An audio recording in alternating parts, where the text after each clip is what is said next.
Oke, sebelum kita sampai di sana, kita lompat ke masa lalu dulu. Ke masa lalu, mengapa Semar, ini tentang Primbon Nusantara. Mengapa Semar tidak dikategorikan dengan nabi? Wah, karena nabi terkait agama langit dan agama Sumerian. Apa itu? Agama cikal bakal Kristen, Katolik, Ortodok, Yahudi yang terkait dengan Babel. Dan agama Muslim, Islam yang terkait dengan Mesir.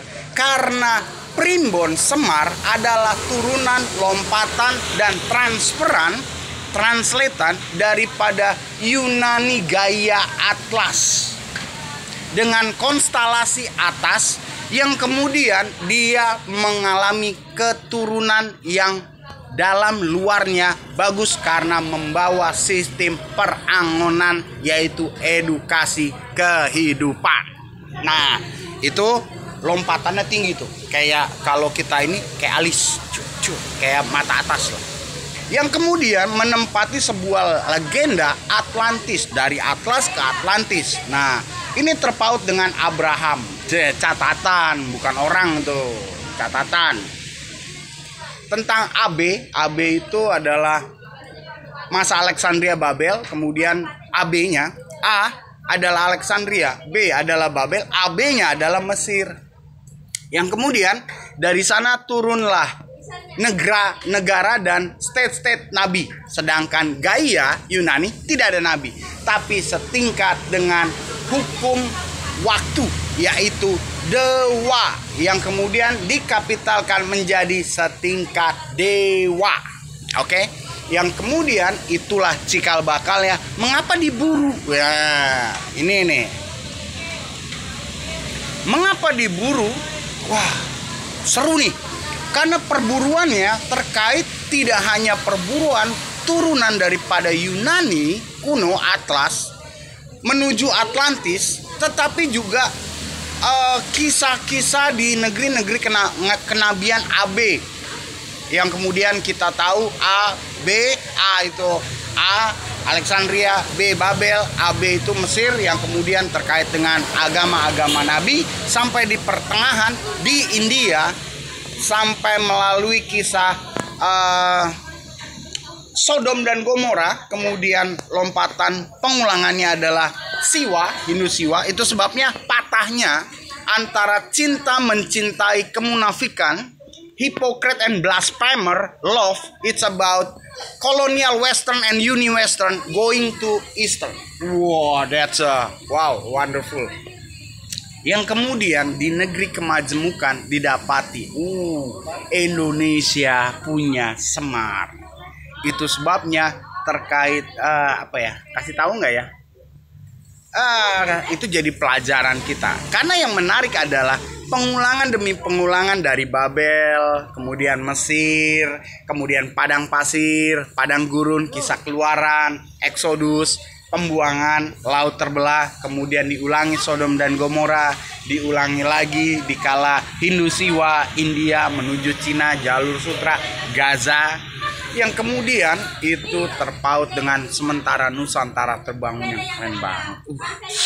Nah, apakah Anda tertarik dengan itu? Karena ujungnya adalah pengulangan dari generasi yang sama nyangkut pada Freemasonry yang terkait dengan perpolitikan sampai menggunakan perang. Itu sebabnya setelah perang dunia 1, 2, ya ini juga mereka yang melaksanakan. Itu sebabnya kakek-kakeknya, orang-orang mudanya adalah turunan daripada Brotherhood yang membawa privilege dan kebanggaan Skull and Bone. Tapi tahukah Anda bahwa keduanya kalau dikombinasikan dan diterapkan, mereka adalah orang-orang yang bisa menciptakan masalah, nggak bisa nyari solusinya, karena titik mereka adalah titik penghancur.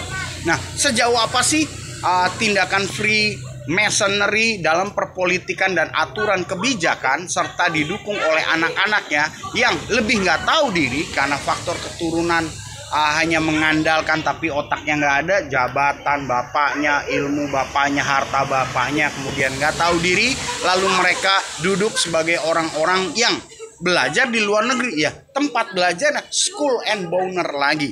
terkait dengan society, hidden, dan kemudian mereka mendapati jadi semakin bengis. Itu sebabnya pulang ke negeri bukannya membawa kelebihbaikan, malah mereka menjadikan rakyatnya yang mereka pimpin setelah mereka mendapatkan jabatan, kemudian terkait privilege dan terkait edukasi dari luar negeri, sama datangnya di era-era school and bone. Ingat, school and bone, yang kemudian edukasi, lalu mereka diberikan jabatan memimpin sekalipun sebagai menteri pendidikan, tapi gerakannya sama.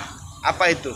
Membuat orang-orang menjadi penipu dan membuat orang-orang untuk menjual diri. Wah, lalu bagaimanakah ujung hidup kita? Yaitu kalau orang dipaksa untuk menipu, maka dia akan menjadi terpecah, tertipu, dan menipu. Ada korban, ada mengorbankan.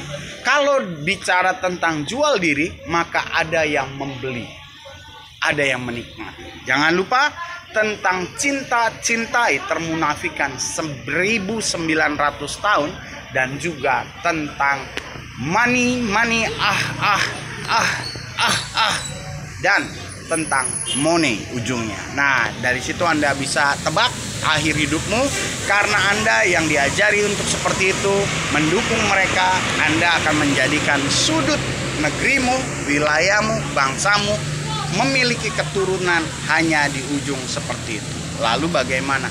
Itu urusanmu. Kalau engkau perlu pengajaran yang baik untuk keluar, mengapa demikian? Karena Freemasonry dan Primbon, dialah yang mencuri dan bertugas untuk mengambil catatan-catatan. Tetapi catatan itu sudah mereka tidak bisa lagi kuasai karena keterputusan dan juga karena ketidaktahudierian.